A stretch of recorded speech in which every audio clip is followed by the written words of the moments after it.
માણસો પર ભરોસો કરી મેં મોટી ભૂલ કરી હતી. અરે હું તો એકલી જ તારા માટે બસ છું. ચાલ ચાલ પાડ અહીંથી, એ પણ ઊંધા માથે. તને તો આ બંદૂકની એક ગોળીથી વીંધી શકું છું, પણ તારા મોતનો આણ હું મારા પર લેવા નથી માંગતી. તું ઊંધે માથે પડીશ અને મરી જઈશ, જેથી આ ઘટના અકસ્માતમાં ખપી જશે.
તારી આ મૂર્ખ દીકરીને સમજાવી દેજે કે મારવા વાળા કરતા બચાવવા વાળો મોટો હોય છે.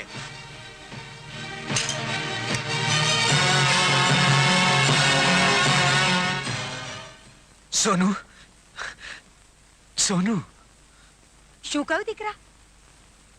એણે તને મારવાનો પ્રયત્ન કર્યો? હા, હું સાવચેત ન રહ્યો હોત તો આજે કદાચ તારી સામે મારી લાશ હોત. નહીં દીકરા નહીં, આવું ન બોલ. અરે હું તો હરખથી તારા પોખણા કરવા માંગુ છું. એ પોખણાના સપનાને સપનું સમજીને ભૂલી જા માં. હવે હું અહીંયા રહીને તારી કે મારી જિંદગીને જોખમમાં મૂકવા નથી માંગતો.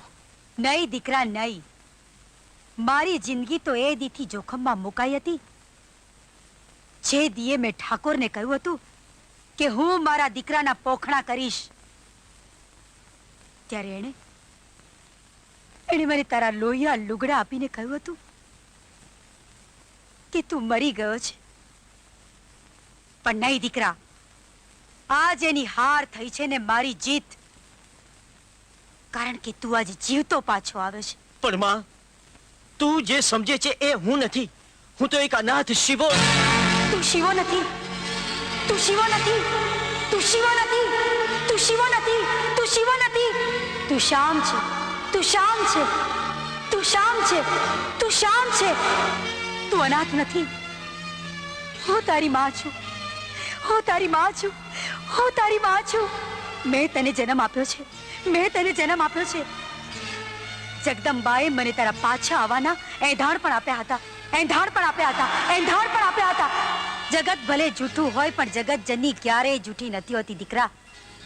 એ તને એક દિવસ સાચો ચમત્કાર કરી દેખાડશે. એના ઘેર દેર ભલે હોય પણ અંધેર નથી શિવા, અંધેર નથી. અને જો એવું જ હોત તો રાધા પણ પાછી ના આવી હોત. રાધા? કોણ રાધા? ઠાકોર દિગ્વિજયસિંહના ભાઈની દીકરી રાધા, જેને તું સોનુ માને છે. Sonu? Madam, good morning madam. Wish you happy new life. Happy new life? લો madam. Thank you. Yes madam, અગર ગઈકાલે પોતાના જાનના જોખમ મેં વોટર પાર્ક ઉપર જો સિવાય તમારી જાન ન બચાવી હોત તો તમે પહોંચી ગયા હોત ઢોકળા ખાઈને. શિવાય મને બચાવી? હા, હા, હા. ઓ ગોડ, મને સાચે જ ખૂબ અફસોસ થાય છે. પણ ફાયદો શું? ઠાકોર સાહેબે તો એક પણ વખત શિવાને થેન્ક યુ પણ ન કીધું. ઓહ એનીવે સારા માણસો હંમેશા સારા જ રહેશે.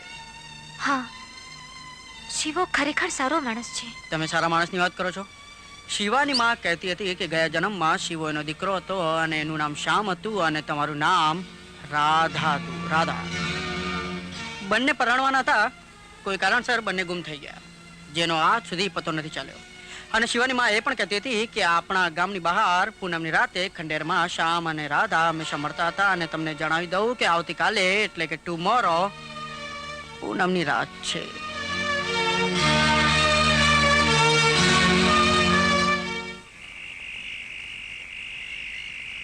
દીકરા, આવ.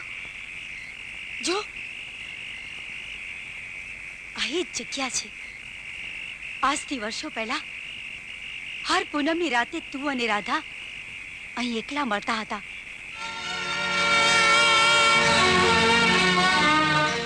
અંતરની વાતો કરતા હતા. જીવતરમાં સાથે રહેવાના સપના ગૂંથતા હતા. યાદ કર બેટા, યાદ કર, યાદ કર. દર પૂનમની રાતે તું રાધાને કઈ રીતે પોકારતો હતો? યાદ કર, યાદ કર, યાદ કર બેટા.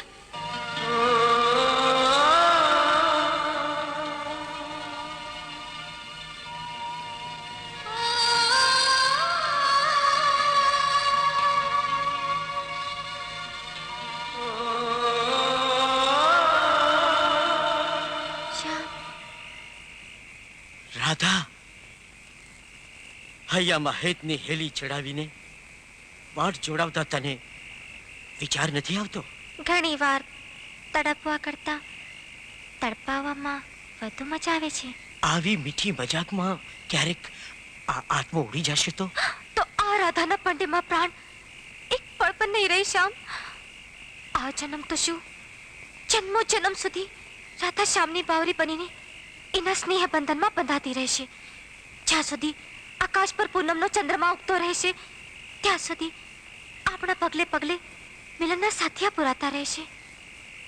રાધા. શ્યામ. ઠાકોર સાહેબ, જૂની વસીયત મુજબ તમારા મોટા ભાઈ આ તમામ માલ મિલકત ધન દોલત એની દીકરી રાધાના નામે કરી ગયા છે. પરંતુ આપના કહેવા મુજબ મેં આ નવું વસીયતનામું તૈયાર કર્યું છે અને એ મુજબ રાધા એની તમામ માલ મિલકત તમારા નામે કરી રહી છે. હવે આપ એની સહી કરાવી લો એટલે. ઠીક છે, તમે 8 દિવસ પછી આવી જજો. ભલે. હું રાધા પાસે સહી કરાવી લઈશ. Thank you.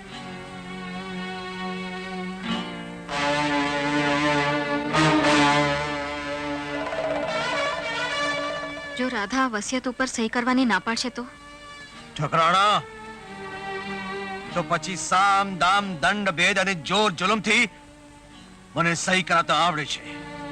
પરંતુ તમારે પારકી માલ મિલકત પચાવી પાડવાના પેંતરા કરવાની શી જરૂર છે? ઈશ્વરની કૃપાથી આપણે ઘરે ઘોડિયું બંધાવવાનું છે. ઘોડાનો ખૂનનાર અને પગલીનો પાડનાર આવવાનો છે. એના સુખ માટે જ હું આ બધું કરી રહ્યો છું. ના ના, હું મારા સંતાનને એવા સુખની છાયામાં કદી નહીં ઉછરવા દઉં જ્યાં સગી ભત્રીજીના સદાય નિસાસા સાંભળવા મળતા હોય. તો પછી રાધાએ હું કહું એની સાથે લગ્ન કરવા પડશે. કારણ કે મોટા ભાઈ વસિયતનામામાં એ પણ લખી ગયા છે કે રાધાના લગ્ન પછી એની તમામ મિલકત એની થઈ જશે જે રાધા સાથે લગ્ન કરશે. મારા પતિનો પડછાયો પણ હું મારા સંતાન પર નહીં પડવા દઉં. ક્યાં જાઉં, શું કરું, એક જ માર્ગ દેખાય છે. પરદેશ વસતો મારો ભાઈ, હું એની પાસે ચાલી જઈશ. તું બહુ જ આકરો સવાલ લઈને આવી છે દુર્ગા. રાધા અને શ્યામના લગ્ન તારા માટે એક સપના સમાન બની રહેશે. એવું ના બોલો. જો મારું આ સપનું પૂરું નહીં થાય તો આ બંને પ્રેમીઓ જીવનભર તડપતા રહેશે. બંને પ્રેમીઓના તકદીરમાં આ ભવમાં વસમાં વિયોગ સિવાય બીજું કાંઈ નથી લખાયું. સંયોગના યોગ તો તમારે કરવાના છે ગુરુજી. તમે તો પથ્થરને પારસ કરનાર અગમ નિગમને ઓળખનાર અલગારી અવધૂત આજ આશીર્વાદ આપવાને બદલે તમે જ જો આવું બોલશો તો દુર્ગા, આંધી જ્યારે આવવાની હોય છે ત્યારે એના આવવાના એંધાણ રૂપે સન્નાટો છવાઈ જાય છે. એ આવનાર આંધીના એંધાણ મને દૂરથી દેખાઈ રહ્યા છે. રાધા! રાધા! ચેતી જા, નહીતર ચમત્કારને કોઈ સ્થાન નહીં રહે. ચમત્કાર તો ત્યારે થશે ગુરુજી જ્યારે તમારા હાથે બાંધેલ રક્ષા કવચ પણ મારા શ્યામની રક્ષા નહીં કરી શકે. બાંધી દો ગુરુજી, બાંધી દો ગુરુજી, બાંધી દો, બાંધી દો ગુરુજી. નહીં તો તમને તમારી ભક્તિ અને શક્તિની આણ છે. તું બહુ જિદ્દી છે દુર્ગા. આજે તે મારી ભક્તિ અને શક્તિને ખરીદી લીધી.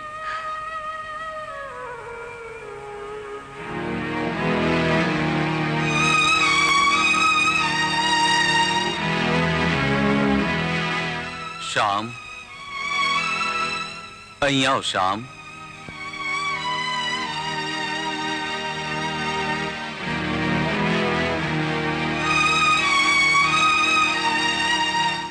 પ્રભુ તારી રક્ષા કરે.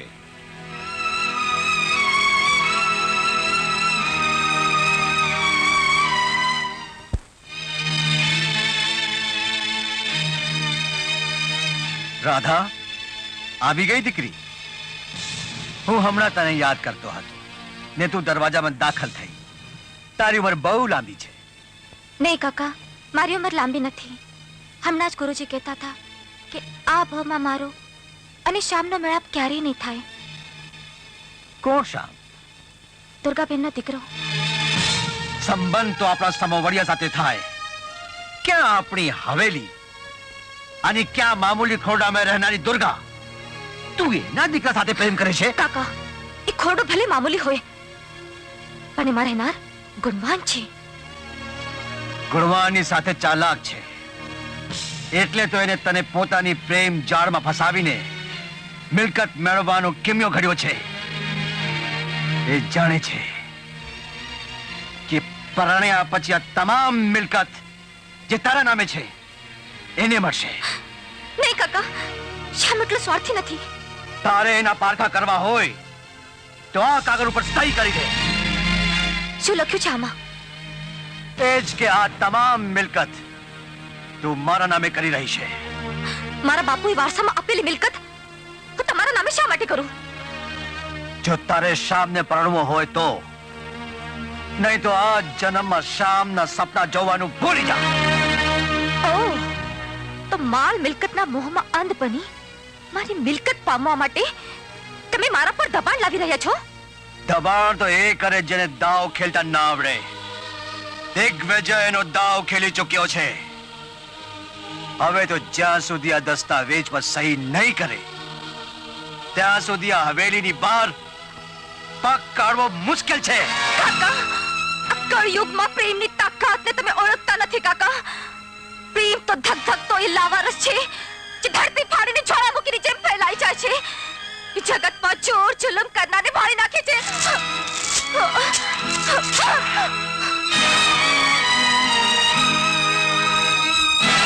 જોઉં છું કે હવે શ્યામ હવેલીમાં પગ કેમ મૂકી છે.